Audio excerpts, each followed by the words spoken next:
Она што е многу важно за кавадарци е фактот дека она што денеска не информираа граѓаните е нивната загриженост по однос на откупната цена и пласманот на грозјето. Во очи гроздоберот во сабота, нивната загриженост е оправдана. Годинашнава реколта, која што се проценува на 120 милиони килограми грозје, е голема во однос на она што е можност за откуп, кој што се проценува дека е можно да се движи од 30 до 40 милиони килограми грозје, и се остава прашањето, односно се наметнува прашањето, дали државата, односно владата, ќе дозволи 80 милиони килограми грозје, труд и пот на граѓаните да остане неоткупен, односно да заврши на буниште. И тоа е недозволиво. Недозволиво е исто така грозјето, односно да не бидат граѓаните, да не им биде платено грозјето од ланското предавање, бидејќи се уште ги чекаат средствата. Недозволиво е исто така да не знаат на кого ќе го предадат грозјето, и сите овие грижи оправдани на граѓаните бараат посериозен пристап на сите чинители во државата, особено на владата во делот на афирмативните мерки за подобрување и на пласманот и за покачување на откупната цена на грозјето, со кое што реално е барање и на лозарите.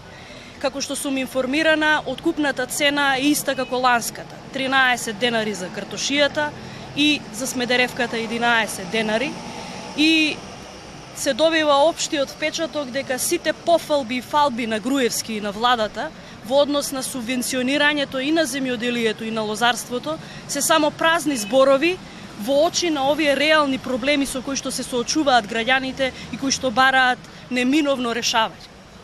Но затоа сме тука да ги увериме граѓаните дека нивните стравови ќе завршат и ќе почнеме да ги решаваме екзистенцијалните проблеми кои што се многу на број, но ќе почнеме да ги решаваме нивните примарни екзистенцијални проблеми, затоа што најголем број на семејства во Кавадарци, Кавадаречко, во Република Македонија живеат и екзистираат од лозарството.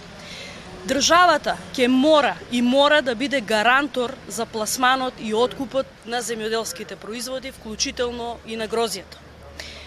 Откупните цени на земјоделските производи, вклучително и на грозјето, мора да се договараат 30 дена пред сезоната за откуп. Граѓаните да знаат каква ќе биде откупната цена на земјоделските производи на родот што го произведуваат и ќе знаат соодветно и да го планираат своето производство.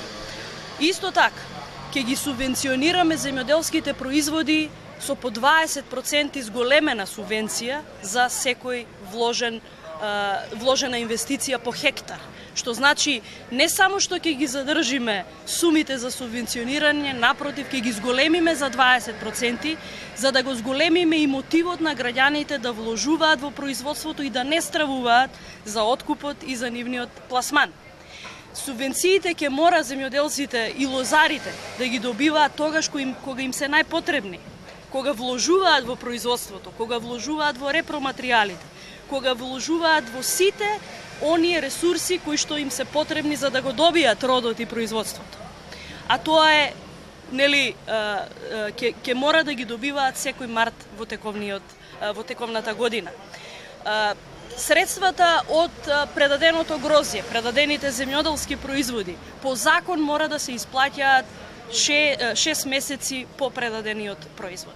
Невозможно и неможно е, и недозволиво е да нема реализирано плаќање на земјоделските производи по предадениот род. Во овој случај, она што е најголем проблем на кавадарчани е неисплатеното грозје од минатото предавање. И на крајот, она што е за нас, за граѓаните најважно, е дека промените доаѓаат и промените ќе се случат. Одговорната власт и одговорната влада на Социјалдемократскиот сојуз првично ќе почне да ги решава натоложените проблеми 10 години наназад што ги создаде Груевски и неговата влада, само со популистички мерки и со фалби, ќе ги решаваме екзистенцијалните проблеми и ќе овозможиме достоинствен живот